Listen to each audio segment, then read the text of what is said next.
a nossa terceiro encontro aqui da disciplina, já nos encaminhando para a parte final, né, da nossa proposta de trabalho. Bem, como estão?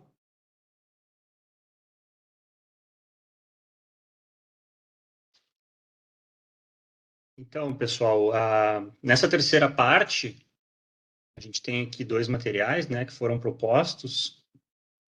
O primeiro deles é um artigo naquela mesma publicação a gente já tinha trabalhado na semana 1. Dessa vez um artigo do Vitor Ferreira, em que ele faz uma análise mais especificamente da administração pública gerencial, esmiuçando ali os princípios, né, algumas coisas que aparecem ali nos antecedentes e depois, mais especificamente, na reforma do aparelho de Estado do Brasil de 1995, trazendo para discussão o próprio Bresser Pereira, né, que é um personagem central em toda essa proposta que foi promovida no governo do Fernando Henrique, e um texto, um artigo da Maria Ceci, já tem há um certo tempo esse artigo, de 2001, mas é um artigo que nos ajuda a refletir sobre a proposta da administração pública gerencial ou da nova administração pública, e ela, para isso, ela faz alguns resgates de discussões sobre a burocracia, né? Nos convidando de certa maneira, sair um pouco do senso comum sobre a burocracia, né, e pensar as possibilidades e as potencialidades que a burocracia ainda pode nos oferecer. Então, a ideia aqui, com esses dois textos, é colocar um pouco em discussão, né? Pode ter parecido um pouco repetitivo ali, mais um texto sobre administração pública gerencial, né? Porque é um tema que vem nos acompanhando desde a primeira parte da disciplina, porque aparecia lá como um dos modelos, né? O modelo gerencial apareceu na segunda parte da disciplina, quando a gente fez toda a discussão sobre o neoliberalismo, da onde que vem essas formulações, né? Que vão redundar Mas, sim, é repetitivo de propósito, tá? Propositalmente repetitivo, na ideia que não é que seja repetitivo, e sim que seja um tema recorrente, porque justamente pelo fato de que é um tema que faz parte da nossa prática cotidiana de administração pública, porque é o que são as perspectivas e as propostas que se disseminaram, né? Como muitos de vocês já relataram aí nos comentários e nas conversas que a gente tem tido, e também nos textos de vocês, da primeira parte. Claramente algo que está presente nas nossas vidas e, portanto, acaba sendo muito importante que a gente aprofunde o entendimento dessas propostas. Então, eu vou fazer comentários rápidos aqui sobre esses dois textos e abrir para a nossa conversa, para, novamente, né, na ideia de a gente tentar, se houver algum questionamento, alguma dúvida, tentar solucionar ou fazer uma conversa reflexiva a partir de seus comentários. Então, o texto do Ferreira, ele começa trazendo algumas definições da administração pública gerencial do próprio Bresser Pereira. Para quem não sabe, né, o Bresser Pereira eu comentei com vocês, mas antes de ele ser ministro do Fernando Henrique Cardoso, ele foi professor muito tempo na Fundação Getúlio Vargas, no Rio de Janeiro, e em São Paulo. Ele é aposentado hoje. Ainda está atuante, né? Eventualmente sai algum texto, alguma análise dele, alguns artigos de posicionamento. E ele sempre foi um estudioso da burocracia. Né? Ele sempre foi um analista da burocracia. Tem um texto bem interessante dele, um livro que ele organizou, que é a Introdução à Organização Burocrática, que eu recomendo para quem quiser se aprofundar no assunto. Não sei se está disponível, acredito que não online, mas não deve ser um livro difícil de encontrar nos sebos aí. Introdução à Organização Burocrática, um livro que ele organizou junto com o Fernando Cláudio Prestes Mota, que é outro importante estudioso das organizações no Brasil, já falecido, muito estudado na área de administração, Prestes Mota. Então, o Bresser Pereira aqui ele vai colocar 4 características básicas, né, da administração pública gerencial, que são aqueles 4 primeiros pontos ali. Primeiro, que é orientada para cidadãos e geração de resultados. Segundo, que pressupõe que políticos e funcionários públicos precisam ter graus limitados de confiança, a necessidade de uma limitação. A descentralização e o incentivo à criatividade, e, finalmente, a ideia de contratos de gestão que vai levar à proposição das agências governamentais. Em relação à primeira característica, né, a orientação para o cidadão é algo como mecanismo de defesa contra o corporativismo por parte de funcionários públicos, né? Então, a ideia de que a administração pública se oriente para resultados seria uma forma de contrapor ou de se defender contra as práticas corporativistas. A segunda característica, né, que é a limitação da confiança, ele vai fazer referência aqui aos conceitos e às práticas da governança corporativa, né, que é práticas oriundas da gestão privada, que vão prever a adoção de medidas de contenção dos gestores, né, para que não se apropriem de um poder maior do que o que seria desejável, exercendo suas atividades, então, com transparência, né? Toda essa ideia de governança, eu comentei com vocês no nosso último encontro, né, que esse conceito da governança também ele vai ser central em toda essa discussão aqui da administração pública gerencial e é mais uma das práticas oriundas da gestão privada que serão adotadas na tentativa de limitar não apenas a confiança, mas o poder dos agentes públicos, né, na busca por mais transparência. Então, a boa governança pública, assim como a boa governança corporativa, está apoiada em 4 princípios: as relações éticas, a conformidade em todas as dimensões.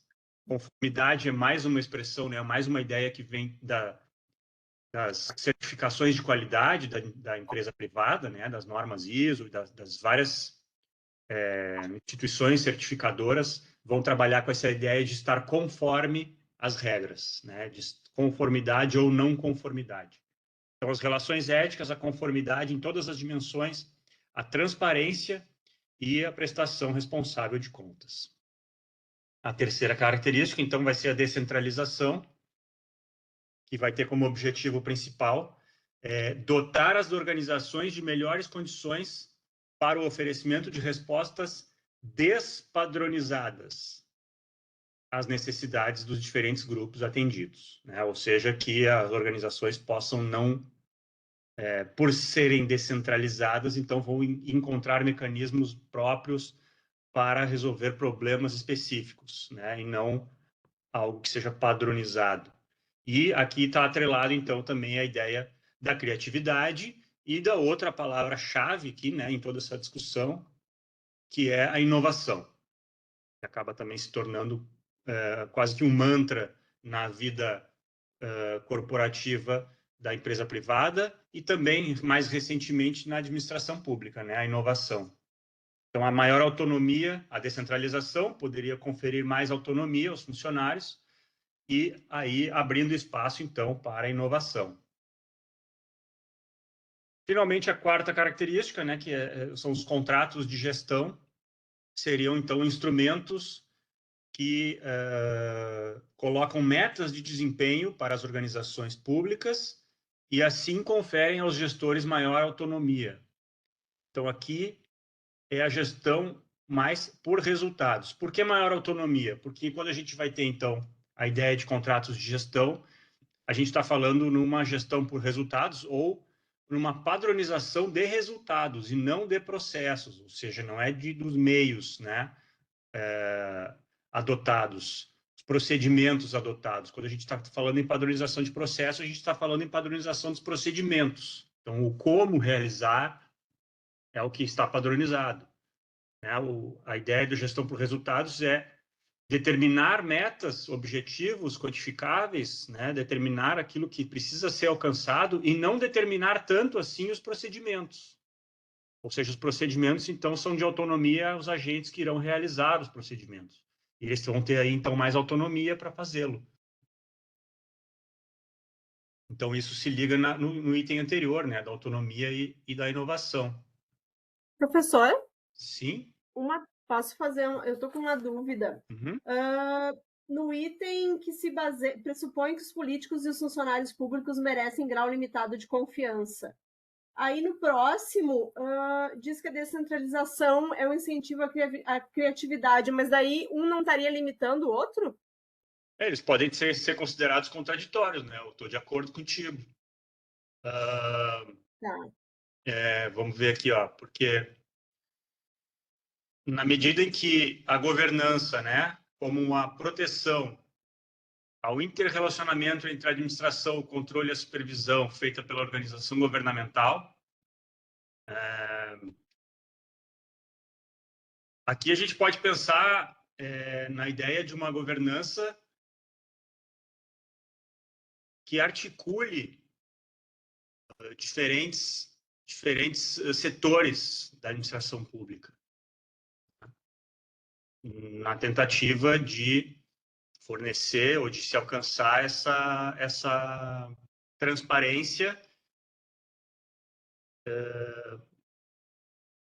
Eu te diria assim que nessa questão da confiança está mais relacionada aos graus de poder decisório, Tá. enquanto o outro item da descentralização, a gente vai estar falando mais em procedimentos mesmo de trabalho. Né?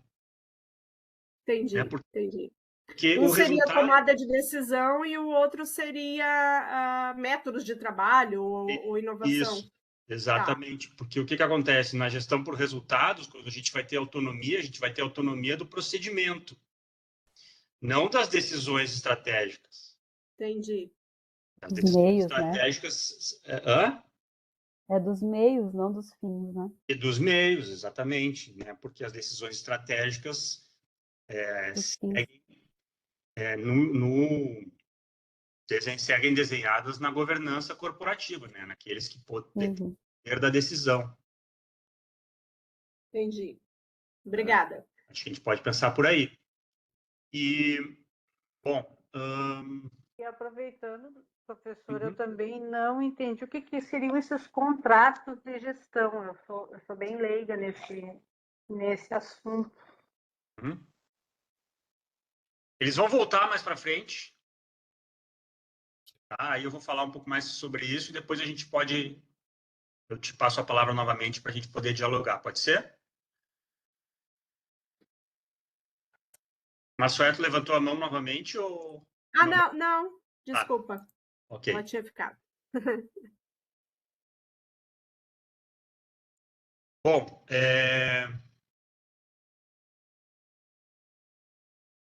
então logo em seguida ele vai fazer referência a um autor que é o Przeworski, que vai dizer o seguinte, né? As burocracias públicas tendem a agir mais em conformidade com regras do que em resultados, né? Isso que a gente está discutindo agora, né?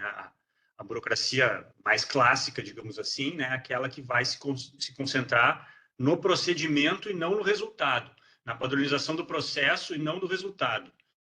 Então, aqui a proposta é que se migre, né? O foco esteja no resultado.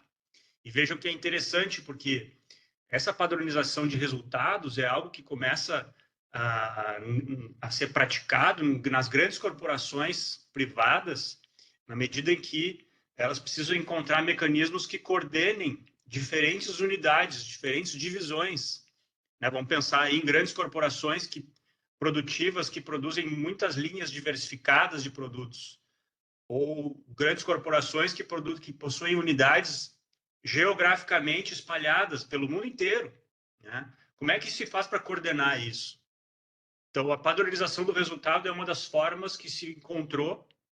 Né? A GM, a General Motors, é um caso bastante emblemático disso nos Estados Unidos, que começa essa prática, e a forma pela qual se passa a fazer isso é justamente conferindo autonomia às unidades divisionais, só que é uma autonomia relativa, porque é uma autonomia nisso do procedimento, da organização, mas está amarrada a partir de um sistema de controle de desempenhos, né? Sistema de controle de metas, de resultados. Ou seja, divisões que apresentam bons resultados, né, vão seguir, vão receber investimento, ao passo que divisões que apresentam maus resultados vão ter que passar por alguma espécie de intervenção, assim, né? É daí que vem os CEOs, né, os grandes gerentes, os gerentes superpoderosos das grandes corporações, são esses gerentes de divisões que possuem autonomia para gerir suas divisões. Mas eles ainda são gerentes, eles ainda são contratados pelos proprietários, né, ou pelos acionistas, enfim. Então, é daí que vem essa ideia de resultados, né? Então, o que acontece com as burocracias públicas nessa perspectiva da administração pública gerencial? Elas vão ter que, então, segundo o autor, né, para minorar essa distorção entre o que é o conformidade da regra e do resultado, ele vai relatar aqui algumas medidas, né? A formulação de contratos, novamente aparecem os contratos aqui, ou seja, envolvendo definição de indicadores, sistema de premiação por resultados, pagamentos de salários mais elevados a agentes especializados, etc. Triagem e seleção, né, que indicando aqui recrutamento que indique alto desempenho, fiscalização institucional, competição entre agências estatais e privadas e descentralização.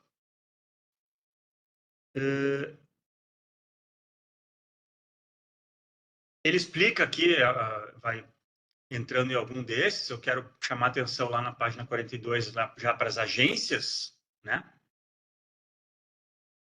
Que são, então, entidades criadas para prestar serviços públicos remuneradas pelo governo mediante cumprimento de metas, conforme estabelecido em contratos de gestão, né? Originariamente nos Estados Unidos, no Reino Unido, mas vejam que aqui tem uma lógica parecida com essa que eu comentava com vocês das grandes corporações. Então, vai ser remunerado a partir do cumprimento de metas.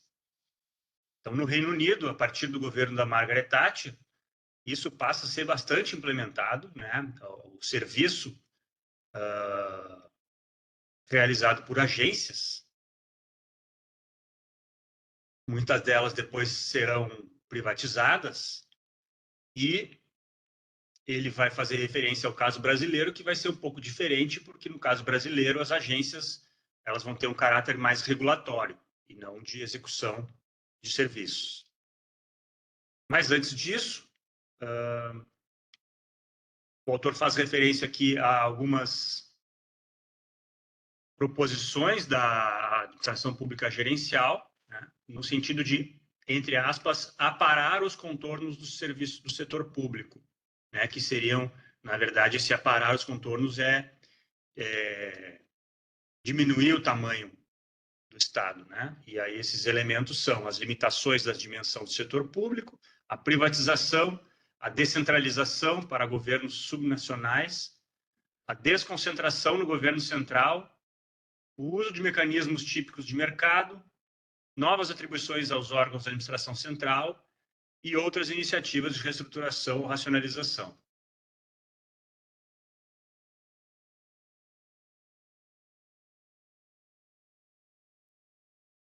Então, o contrato de gestão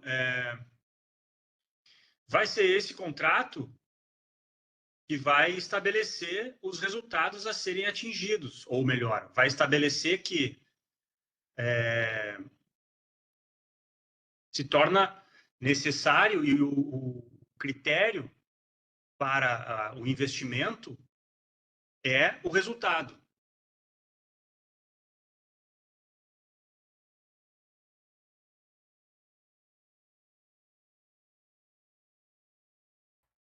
Professor, não seria uma transferência de responsabilidade daí? Sim. porque eu trabalho numa fundação, e hoje a gente tem um termo de colaboração com a prefeitura vigente, que ele é de 2 anos, que a gente está suprindo, na realidade, uma deficiência da prefeitura, atendendo determinado setor, crianças, né? E a prefeitura nos paga por isso. Só que a responsabilidade desse atendimento, ele é nosso. A prefeitura não tem a estrutura para fazer esse atendimento, e aí, digamos assim, ela loca, digamos assim, a nossa instituição para prestar esse serviço. Então, eu entendo assim, a responsabilidade passa a ser nossa, da fundação. Mas e aí, até que ponto a prefeitura tem responsabilidade sobre isso, sobre o meu trabalho, sobre o trabalho da fundação? Então, para poder entender isso, a gente precisaria voltar lá naquela ideia do espaço público não estatal. Claro. Que é um eixo da reforma do aparelho de Estado de 1995, do Bresser Pereira, é essa concepção do público não estatal. Na apostila tem o diagrama que ele criou, né?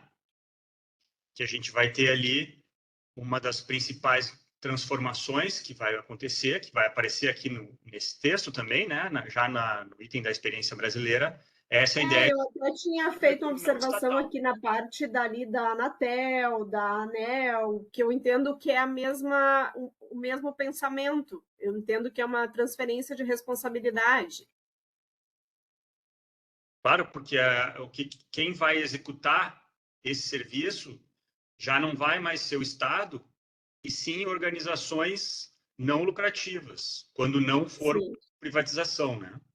Sim, sim. Então, a partir da década de 90, vão ser criadas muitas organizações sem fins lucrativos, ONGs e OCIPs, que vão realizar esses serviços sendo contratados pelo Estado.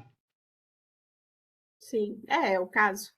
É o caso, e são muitos casos. E a gente poderia estender, inclusive, essa ideia de público não estatal, que tem se tornado mais frequente e mais visível na nossa vida social, né? Não apenas nesses casos de serviços públicos, mas, por exemplo, no caso de espaços públicos, né? Vamos pensar em praças e parques, por exemplo. Aqui, para quem é de Porto Alegre, tem toda a discussão aqui do CAIS, né? O que tem acontecido com espaços públicos? Eles têm sido transformados em espaços públicos que são geridos ou por empresas ou por algumas organizações sem fins lucrativos, mas que vão ter algum financiamento privado, né, para poder manter aquele espaço que ele segue sendo público. Então, dá um tilt na nossa cabeça, porque ele é público, mas ele é não estatal. E no nosso caso aqui a gente tem mais um agravante ainda. A gente recebe o pagamento mensalmente, só que nós estamos em julho e eu recebi semana passada o pagamento de maio. E aí, quem banca esses 2 meses que estão para trás? Então, assim, mesmo assim, ainda, além da transferência de responsabilidade, ainda tem um aporte financeiro que a ONG ou a CIP tenha que ter para essas eventuais, porque eu acho que é difícil a prefeitura, o órgão público, que vai pagar regularmente, certinho, no início do mês, enfim. Então, tem todo esse lado também, tem a parte financeira, né? Uhum.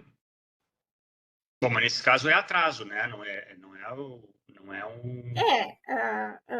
Dizem que é o normal. Sim. Mas o valor deve estar empenhado lá. Sim. A gente tem um empenho, caixa. mas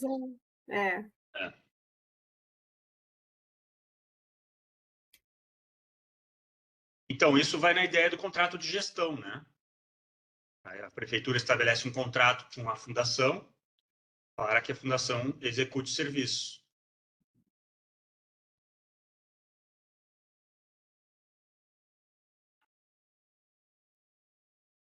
E, professora, que eu estava confundindo assim, contratos de gestão como se o contrato fosse mais a nível assim, de gestão, tipo assim, uma equipe responsável, mas dentro da estrutura estatal. Mas eu estou entendendo tudo errado. Então, na verdade, é uma entidade que assume a execução de determinados serviços, presta serviços e recebe do Estado. Em contrapartida, recebe do Estado. É isso? Poderá ser. Poderá ser. E as agências reguladoras ali, que é acho que é uma outra esfera, elas fiscalizam quando se faz essas concessões, tipo, né, vou citar um exemplo, mas de uma pessoa bem leiga, por exemplo, das telecomunicações, da energia, né, que se faz essas concessões, mas tem que haver um controle estatal em cima para que não haja um abuso, né, tipo uma certa proteção. Foi o que eu deduzi do que eu li do texto. Nesse sentido, que é um pouquinho diferente do que aconteceu lá no caso da Inglaterra, que foi mais com a execução, né? E aqui no Brasil foi mais nessa parte. Isso. Foi que eu tinha entendido ali, né? Sim. Que é a regulação, né? A agência, por isso que são as chamadas agências regulatórias, né? Elas vão regular o mercado privado. Claro, colocando alguns freios, alguns controles, alguns limites, né? O que pode, o que não pode, né? Em vários sentidos. Porque há sempre o interesse público. Agora, o serviço em si não é a agência que presta.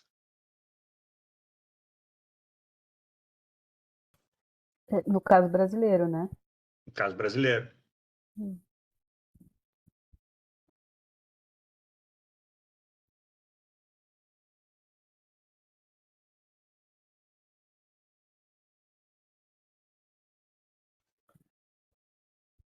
Ó, são ali no 48, né? São os objetivos das agências reguladoras: defesa da concorrência no mercado, defesa do usuário do serviço público, manutenção do equilíbrio econômico-financeiro no mercado, evitando que usuários sejam lesados ou negligenciados.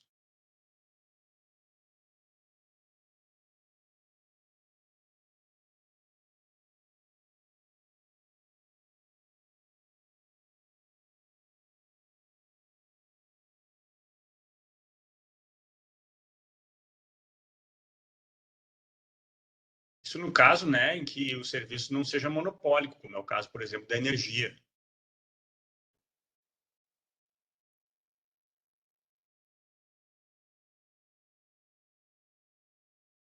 Então, e a outra característica, né, já no caso brasileiro, foi a privatização adotada a partir da década de 90, quando muitas empresas estatais foram vendidas.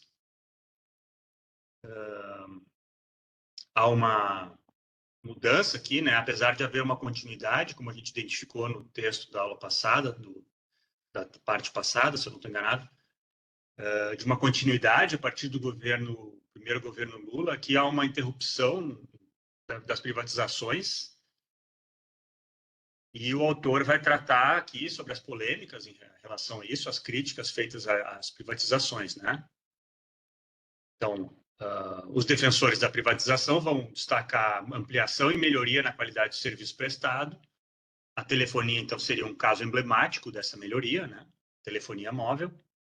E os críticos vão apontar a perda da capacidade de intervenção estatal em áreas estratégicas para o desenvolvimento, com um aumento expressivo de tarifas, sem aumentar a qualidade dos serviços, dilapidando o patrimônio público, vendas a preços muito reduzidos, etc.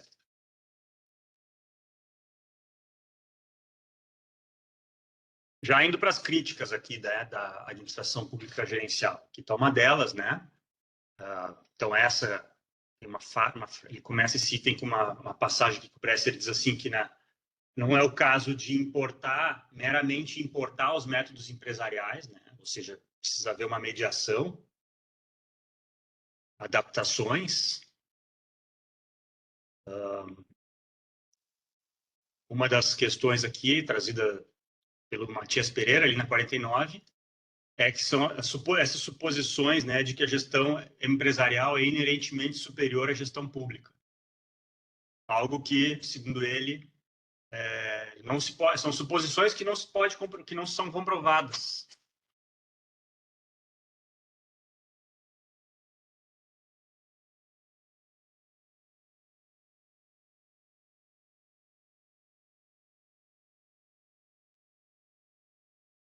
Incoerências e contradições, como a descentralização e o desaparecimento de escalões intermediários, por um lado, e, por outro, a acentuar a necessidade de controle financeiro e orçamental.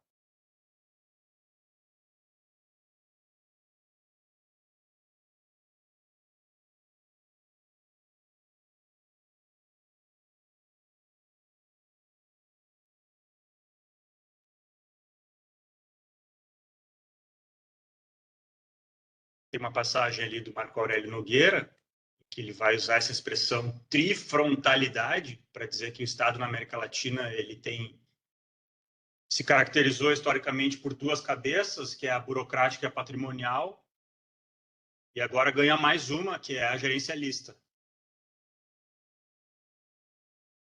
Ou seja, não há dúvidas que o Estado precisa ser reformado para o Nogueira, o que contribui pouco para a promoção social. O problema é o fato de as circunstâncias de disfunções passarem a ser percebidas como se fossem da própria natureza do Estado. Ou seja, como se fosse da natureza do Estado ser disfuncional. E não algo que possa passar, né, por enfim, mudanças. Então, o Estado acaba sendo visto como um fardo, um custo para a sociedade. Então, precisa ser, né, reduzido, diminuído, que é o que seria a administração pública gerencial.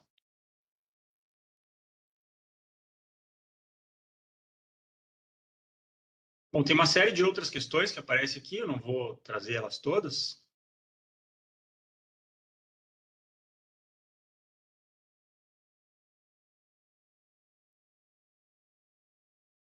Acho que podemos voltar um pouco nesse tema, que é tema central, lá na 52, das transferências das atividades estatais para as agências não estatais. Então, para o Bresser Pereira, o caráter público não deve ser entendido como um atributo exclusivo do Estado, podendo ser estendido também às organizações não estatais sem fins lucrativos. Então, para ele, tem três possibilidades sobre os serviços não exclusivos do Estado, porque existem os serviços exclusivos estatais, tá? Que são retidos como exclusivos do Estado. Permanecerem sob domínio estatal, serem privatizados ou delegados a entes privados, serem privatizados ou delegados a entes privados, mas financiados e subsidiados pelo Estado, com o controle da sociedade.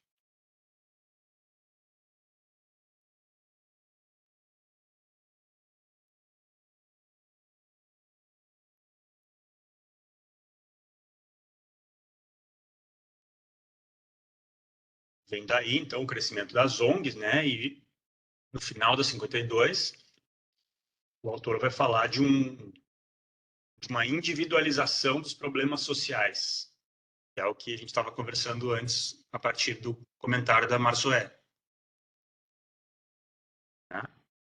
Ou seja, o tal processo ocasiona uma individualização dos problemas sociais que deixam de ser responsabilidade do Estado, ficando à mercê da solidariedade da sociedade civil para com aqueles que não se mostram aptos à competição no livre mercado. O que contribui para a descaracterização da noção de direitos da própria cidadania. É interessante a gente pensar nisso, né? O Estado se exime da sua responsabilidade. Agora, quando a gente teve a crise aqui no Rio Grande do Sul, das enchentes, né? Isso foi um tema muito, muito perceptível. Eu escrevi um artigo sobre isso, sobre a Prefeitura de Porto Alegre. Quando a Prefeitura de Porto Alegre saiu em vários momentos, em entrevistas coletivas, e o discurso era que a responsabilidade era de todos, não era da prefeitura. Bom, mas de quem é a responsabilidade? Não, né? Obviamente não de parar a chuva, mas quem tem a responsabilidade pelo público? Essa é uma questão interessante a gente pensar.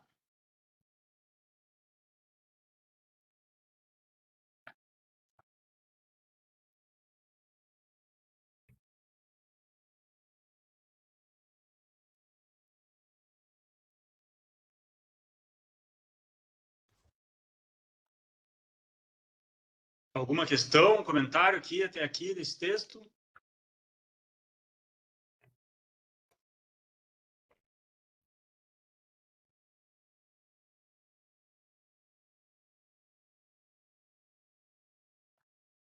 Professor, aqui até tem no texto até está salientado que as ONGs, né, em virtude disso, em virtude delas não terem fins lucrativos, né, elas adotam, por vezes, uma forma de atuação mais patuada em aspectos econômicos e pouco focada no interesse público, porque ela se vê dentro de um processo que ela tem que dar conta financeiramente. Então, o que ela está inserida para fazer mesmo, que é o atendimento à população, o interesse público, fica em segundo plano, porque ela tem que tentar se manter financeiramente. E eu acho que vai bem aquilo que eu tinha comentado, assim, que daqui um pouquinho, mas eu não vou poder contratar um educador porque eu não vou ter dinheiro para pagar, então eu tenho que pensar na saúde financeira também da ONG, né, da fundação. Exatamente. Exatamente, porque o que se vê nesse processo todo é que o critério deixa de ser o atendimento das necessidades sociais e passa a ser a eficiência do resultado do ponto de vista econômico-financeiro. Exatamente. O Estado, na verdade, passa a pagar para não ter que assumir essa responsabilidade, né? Exatamente isso. E transforma o serviço numa mera mercadoria. Né? O serviço vira uma mercadoria que passa a ser precificável conforme as nuances, conforme a conjuntura, conforme as condições econômicas, enfim. Né? Se perde o próprio sentido, se perde o próprio senso de serviço público, né? A função para a qual o Estado existe. E para todos, né? Para todos. O serviço é um direito de todos. Aí, sob essa lógica, não, passa a ser um direito só para quem pode pagar. Né? À medida que o serviço se torna uma mercadoria, ela se transforma num produto para quem pode pagar. Ou seja, o que acontece com quem está fora do círculo do mercado, né? Do circuito do mercado? Não é mais sociedade, não é mais indivíduo, não é mais cidadão? Isso me parece um pouco perversa essa lógica. Assim. Em alguns outros casos, para quem também é alvo de políticas focalizadoras, né? Focalizadas, para quem está contemplado com políticas focalizadas, como transferência de renda. Agora, isso também pode ser considerado uma individualização dos problemas sociais.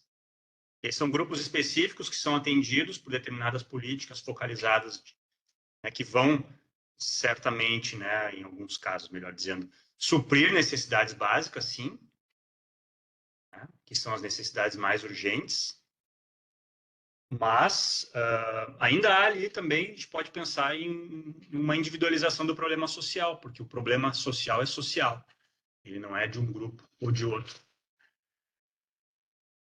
Mas acaba sendo uma desintegração, né, da sociedade. E a finalidade da política, às vezes, da pura transferência de renda, assim, né, paliativa, digamos assim, também não deixa de ser não está atendendo a essa perspectiva de mercado, porque é colocar dinheiro na mão das pessoas para movimentar o mercado, no final das contas, né? Para que elas possam voltar a comprar, ainda que sejam necessidades básicas, ou seja, não resolve o problema, né? Só, enfim, segue movimentando o mercado.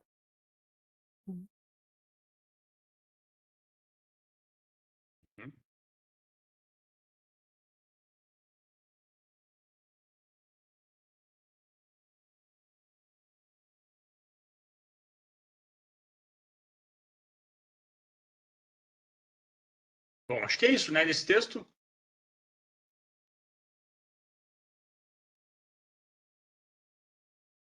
Então, o outro texto, um artigo publicado na revista Organizações e Sociedade, tem como título Dilemas da Burocracia no Campo das Políticas Públicas, Neutralidade, Competição e Engajamento.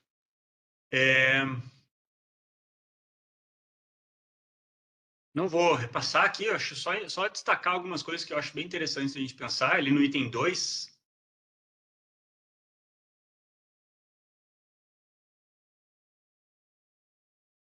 a gente pensar sobre a burocracia, né? Tem uma passagem do Charles Sparrow ali, que é bem interessante, né? Quando atribuímos os males das organizações burocráticas e da nossa sociedade à burocratização das organizações, como frequentemente fazemos, podemos apenas estar fazendo a nós próprios de bobos. Podemos estar falando de exemplos específicos de má administração, os quais naturalmente são muitos, já que as pessoas são mais ou menos imperfeitas, ou estar falando sobre os usos do poder gerado pelas organizações. A presença de hierarquias, regras, divisão do trabalho, estabilidade, etc., dificilmente pode ser culpada pela má administração ou pelos abusos do poder social. De fato, o modelo burocrático propicia uma maior verificação desses problemas do que alternativas não burocráticas ou tradicionais.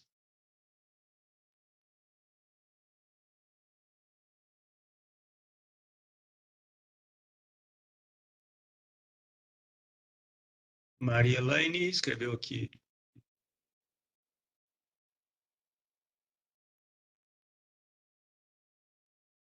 Ué, não está aparecendo para mim.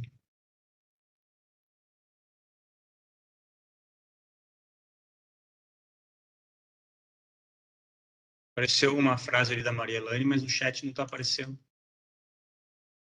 Aqui para mim também não aparece, professor. Maria Elaine, quem sabe tu puder falar?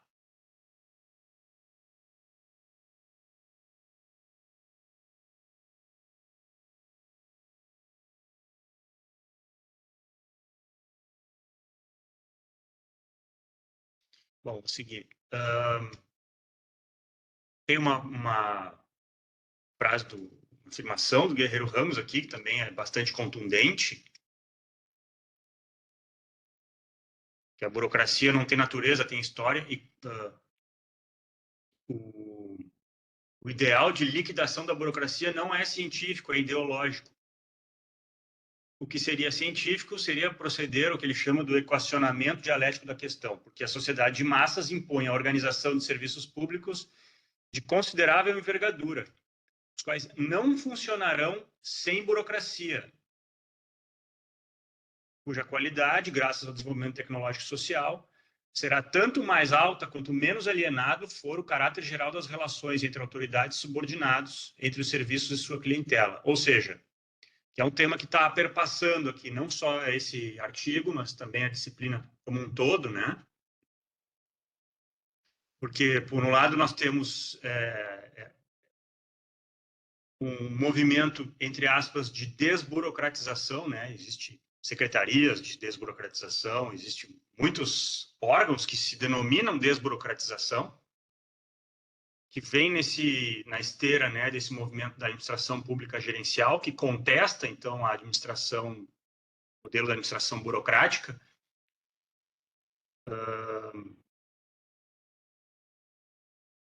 Mas, como aparece, né, já apareceu em muitos comentários aqui, como a gente já viu muito por aí, apareceu nos textos também, não conseguiu resolver muitas das questões da apropriação de grupos privados do Estado, né? Então, o tema é, o Guerreiro Ramos nos coloca aqui, que a qualidade da burocracia vai ser dada quanto menos alienado for o caráter das relações entre autoridades e subordinados dentro da organização burocrática e serviços e sua clientela, ou seja, quanto mais a sociedade puder participar, voltando para o modelo da administração societal, participar e exercer o controle social, mais qualidade vai ter a burocracia, que não vai deixar de ser burocrática. Assim como a administração, o modelo de administração gerencial, não rompe com os principais fundamentos da burocracia.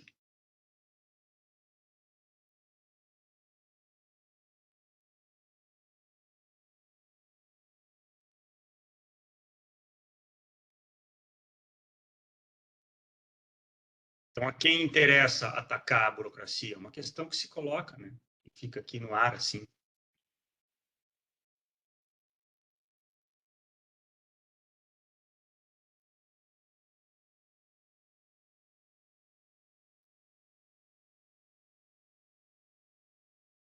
E aí vai mencionar aqui também, né, a possibilidade de compreender a burocracia como um fenômeno de poder dentro de relações de poder,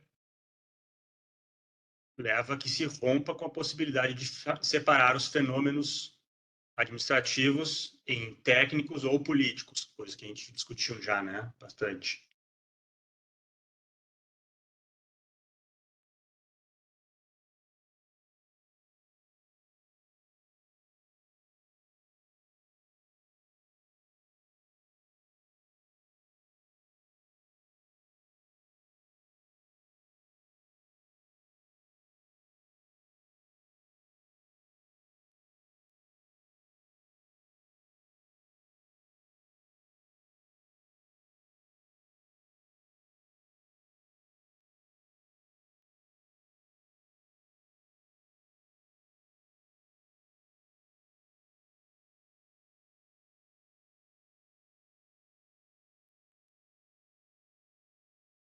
Lá na página 8,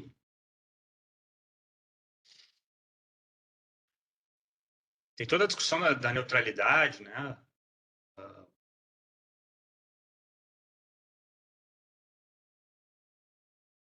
No início da página 8, a autora vai dizer da discussão sobre processo de decisão. Se encontra em discussão nessa abordagem da burocracia a compreensão de que o processo de decisão sobre a característica da política, sobre a definição de prioridades para o gasto de recursos financeiros usualmente escassos, assim como sobre a própria forma como o serviço é oferecido para a população a que se dirige, não se fundamenta em escolhas racionais baseadas exclusivamente na perícia técnica, mas, em vez disso, é dominado por preferências ideológicas e culturais e não raramente por interesses particulares em busca de satisfação. Sendo assim, nada mais indicado que escolher os componentes do corpo burocrático entre pessoas que possuem identidade e compromisso com os objetivos inclusivos da política em questão. O mesmo raciocínio se aplica quando se trata de escolher agências externas à administração pública como parceiras na deliberação e implementação de políticas específicas. Quer dizer, o que a autora está problematizando aqui, né? A possibilidade de que componentes do corpo burocrático podem exercer um tipo de controle contra a apropriação de grupos privados nas definições.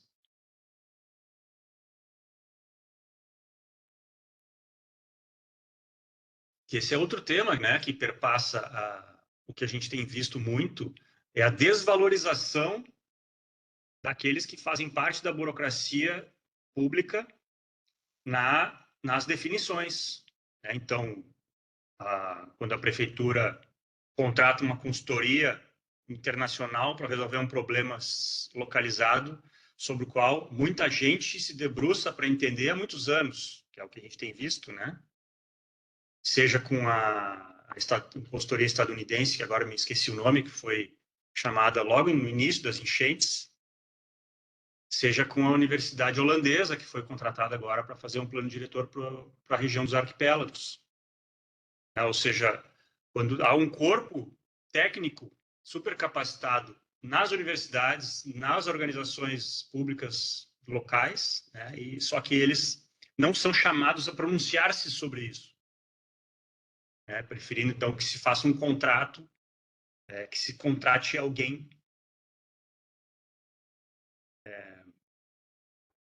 Mais ou menos aquele pensamento que o santo de casa não faz milagre. Pois é, mas nesse caso, o santo de fora de casa, então, que dirá Muito menos. de casa.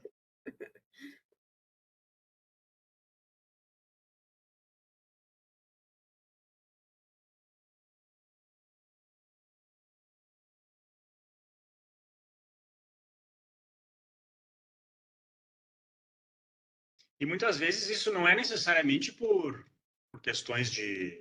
Né, isso é por questão de realmente crer que é necessário contratar uma instituição internacional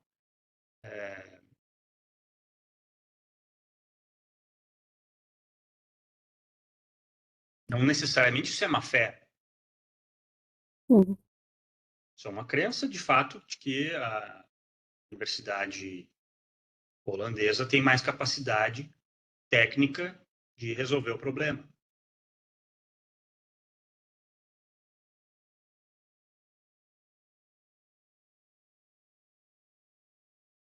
Mas isso nos demonstra também essa desvalorização das nossas burocracias públicas, das nossas organizações públicas.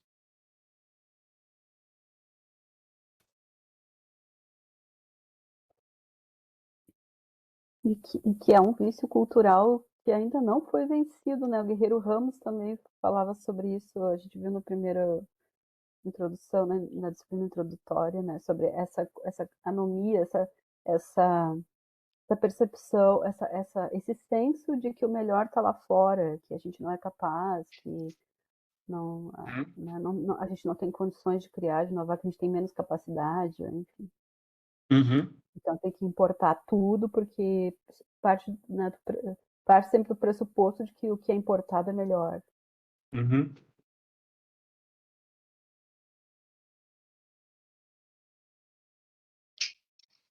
Sim, não concordo, viu, Angélica? Acho que tem muito disso, né? E que é o que o professor vinha trazendo, mas nesse caso específico, não tem como não falar, né? Trata exatamente do lugar onde eu trabalho. E aí, né, professor, infelizmente, esse pessoal da Holanda, e isso é público, tá? Por isso que eu até não tenho preocupação em falar aqui, até porque a aula está sendo gravada. Sim. Mas, assim, o nosso diretor-geral foi à Holanda, né? Alguns meses antes aí da catástrofe, financiado aí por esse pessoal.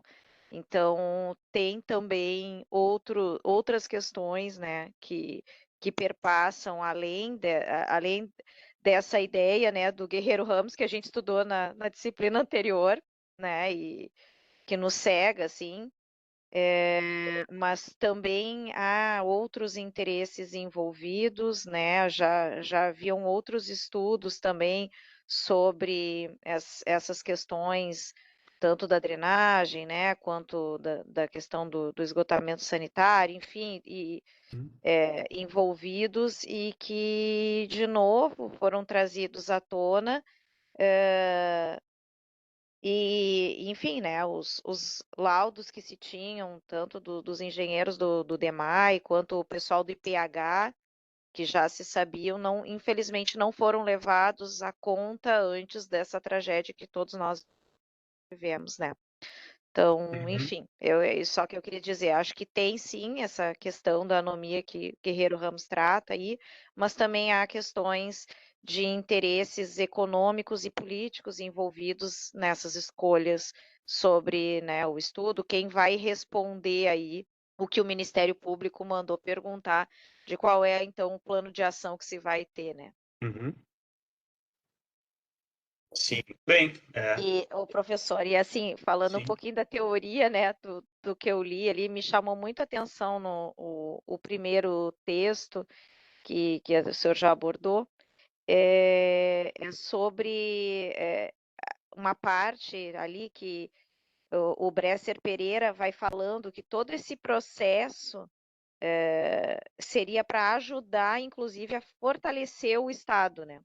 Então, numa visão assim de que essas ideias daquilo que vem externo ao que os burocratas podem oferecer e aquilo que o próprio Estado pode trabalhar, que isso fortaleceria o Estado. Confesso que fiquei bastante surpresa quando li aquilo, não imaginei, né? Porque até então tudo que eu já tinha lido era exato contrário, não só uma questão de criticar, né? De não aceitar que isso desvalorizava o Estado, né? E aí a maneira como foi vendida era que isso fortificaria o Estado. E me parece que esse discurso segue, né? De alguma maneira.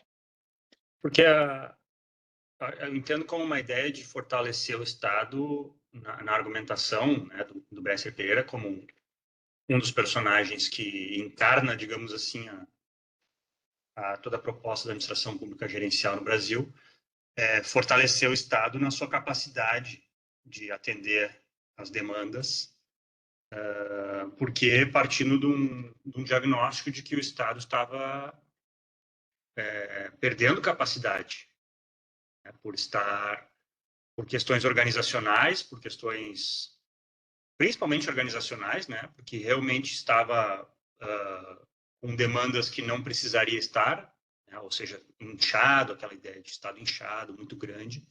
Então, eu entendo que ele, quando ele fala em fortalecimento, ele entende isso, né, que o Estado possa estar mais adequado para executar serviços de mais qualidade. Esse é o fortalecimento. Mesmo que menor, né, ou mesmo que repassando alguns serviços e algumas atividades ou para empresas privadas via privatização ou para organizações privadas não lucrativas, né, seria um Estado mais forte, que não é um Estado maior.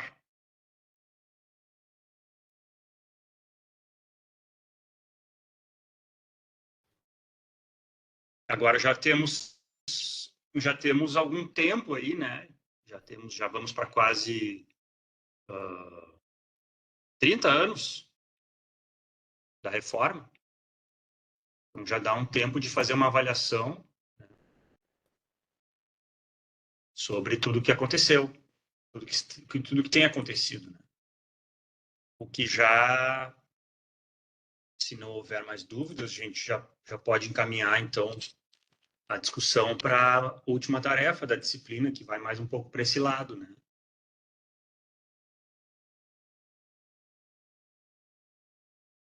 A não ser que vocês queiram tirar mais alguma dúvida, fazer mais algum comentário aqui do conteúdo.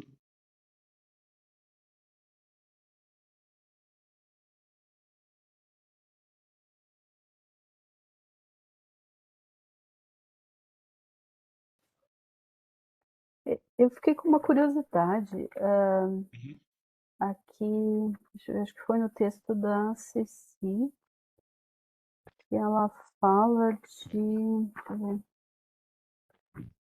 sobre institucionalismo sociológico, ou algo desse tipo. Agora me perdi com o termo aqui. Eu fiquei curiosa nunca tinha ouvido falar nesse termo. Com Sim. base institucionalismo sociológico. Página... Na segunda. Na segunda. Institucionalismo sociológico. Eu não entendi o que isso significa, assim. Nova economia política, ok, tá. Mas institucionalismo sociológico. É que O institucionalismo é uma vertente teórica muito ampla.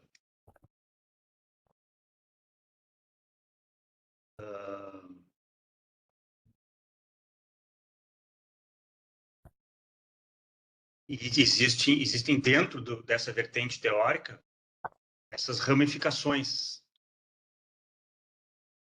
Então, o institucionalismo sociológico é uma delas, o econômico é outra. Mas eles compartilham de alguns pressupostos. É mais nesse sentido que eu fiquei. Quais são esses pressupostos, digamos assim, básicos, né? O que essencialmente é o institucionalismo sociológico, que me parece uma coisa meio, assim, aqui no feeling, né? Parece uma coisa contraditória com a própria ideia com o ideário neoliberal. Parece, mas não é. Para isso, a gente teria que voltar lá num sociólogo estadunidense chamado Talcott Parsons. Ah, tá. Conhece ele? Já me localizei lá da disciplina de introdução à sociologia, Isso. no Então, curso de lá psicologia. começam a ser fincadas as raízes, algumas delas, né, da teoria institucional, chamada teoria institucional, que é bastante dominante nas ciências sociais estadunidenses e, portanto, também mundo afora, né? Mas tem alguns pressupostos, não sei se a gente vai poder, não é o caso de a gente aprofundar aqui, mas talvez seja o caso de tu, se tiver essa inquietação,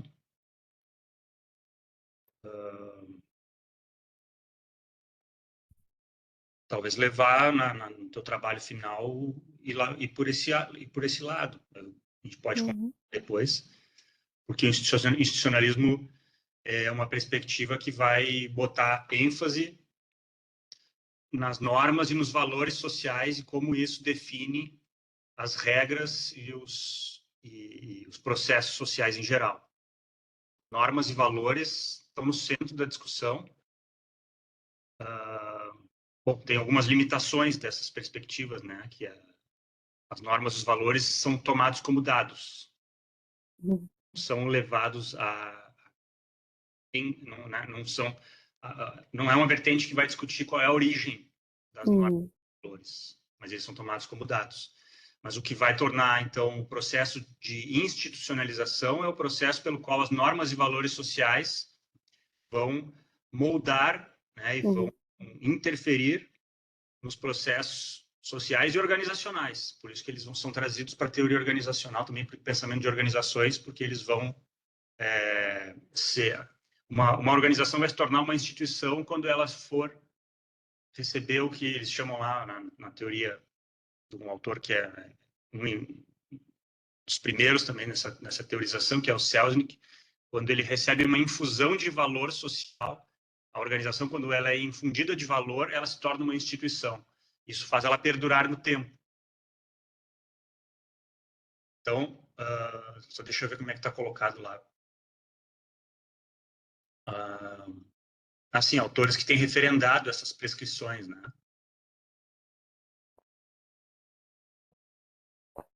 Ela traz Brunson, que eu imagino que também seja americano.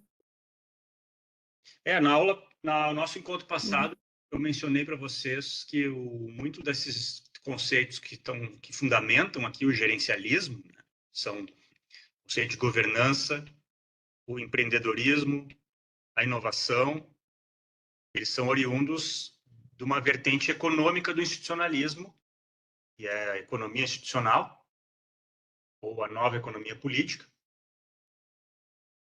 que concentrou as suas análises nas transações entre firmas. Então, tem uma raiz, né, que é uma raiz que está nessas perspectivas institucionais. E assim como o institucionalismo sociológico não questiona a origem dos valores, a gênese dos valores e normas sociais, o econômico não questiona o funcionamento dos mercados.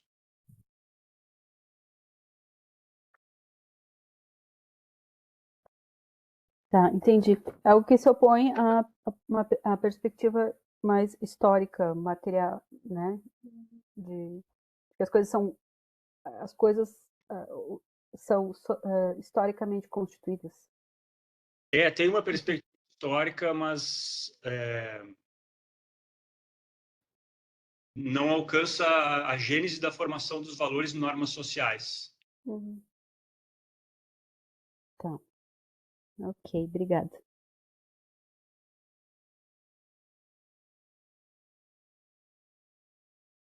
Algo mais, pessoal?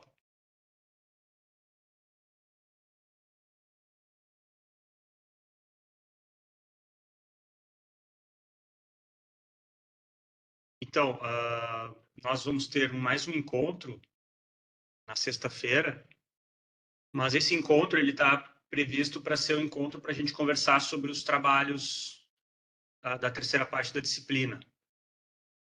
Não será uma aula, nem uma discussão coletiva. A ideia, até porque a gente agora, o material que nós temos é um material que está disponibilizado, sugerido para que vocês façam as suas análises no trabalho da terceira parte.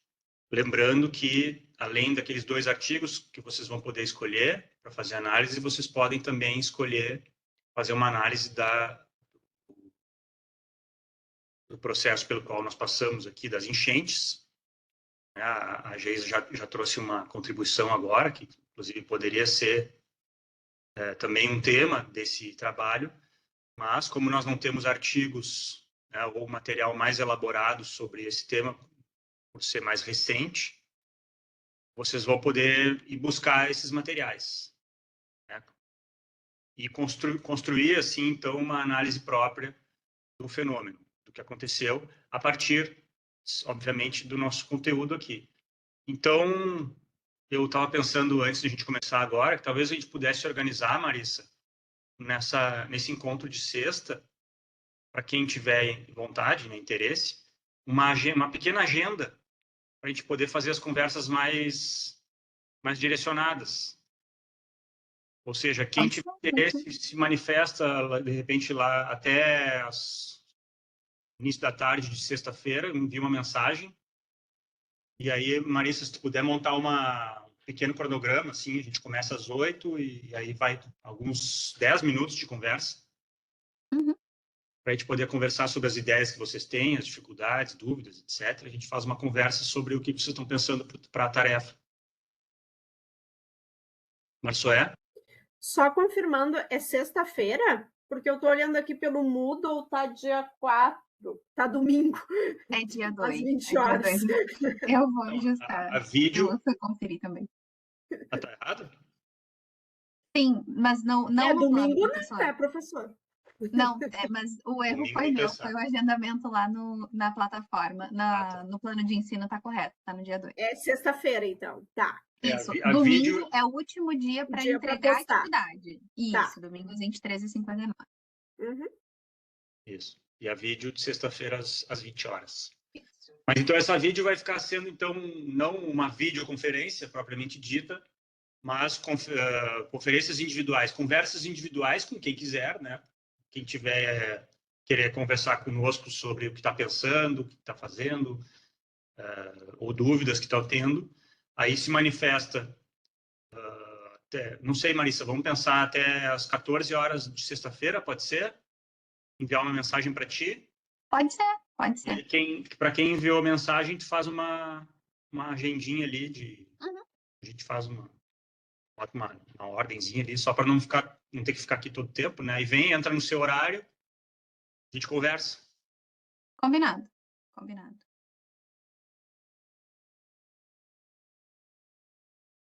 Eu vou mandar, pessoal, essa informação por mensagem para vocês ali pelo chat, tá? Até para vocês conseguirem se organizar, não esquecerem de me mandar mensagem para a gente fazer esse agendamento, então. Mas, né, se puderem já ir se programando, melhor. Graziele levantou a mão. Oi, gente, boa noite. Quanto à questão do texto ali, pelo que eu entendi, eu posso pegar um dos artigos, enfim, um dos textos que a gente trabalhou em aula, fazer um resumo, uma síntese, né? E uma análise em cima desse. Qual que é o objetivo exato? A análise vai ser feita ou o texto sobre as empresas brasileiras de serviços hospitalares, Tá. ou o texto sobre a política pública de serviços urbanos de abastecimento de água, ou uma análise a partir de materiais que vocês vão pesquisar sobre temas relacionados à enchente. Então, nessa terceira opção, não há um artigo indicado para ser feita a análise. Vocês vão buscar referências e construir essa análise. Então, são três... Tá, mas é uma coisa ou outra, né? Ou outra, é uma coisa ou outra. Vocês vão escolher das empresas de serviços hospitalares, ou da privatização do abastecimento, ou o tema da enchente, que aí pode ser relacionado à atuação da prefeitura, do DEMAI, enfim, vocês vão ficar mais livres nesse caso, mas vocês vão ter que subsidiem. Ah, tá. Não, é só porque como a gente não tinha, digamos, um trabalho para esses 2 últimos textos, eu tinha entendido que a gente poderia escolher entre esses, mas não, então. São o texto ali do HU e da Política Pública de Serviços Urbanos. É isso, né? Tá, não, tranquilo. E daí a gente faz uma análise crítica em cima desses textos. Isso, a partir do conteúdo que a gente estudou na disciplina, vocês vão analisar os textos, eles são relatos, né, de coisas que aconteceram. No primeiro caso, da gestão pública, e no segundo caso, de uma política pública. Então, aí vocês vão fazer isso a partir do conteúdo que a gente estudou. Certo, entendido. Obrigada, professor.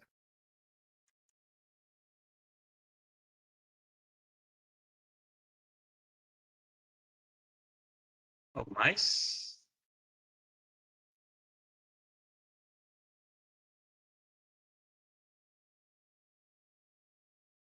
Pessoal, eu coloquei aqui no chat, tá? Só para não ter dúvida, o nome do texto 1 e o nome do texto 2, tá? Que é o que está ali na parte 4 do Moodle. Se vocês tiverem alguma dúvida, alguma dificuldade até para localizar, podem me acionar que eu posso mandar para vocês, enfim, posso compartilhar o link direto. Ok. Então tá, gente. Então vamos encerrar. E a gente fica à disposição aí. Se vocês quiserem alguma questão, só nos escrever. Ou se não, podemos nos encontrar na sexta-feira. Combinado. Combinado. Obrigado, Marissa. Eu que agradeço. Obrigada, pessoal. De vocês. Boa noite. Obrigada, boa noite. Boa semana. Bons estudos. Boa noite, boa semana.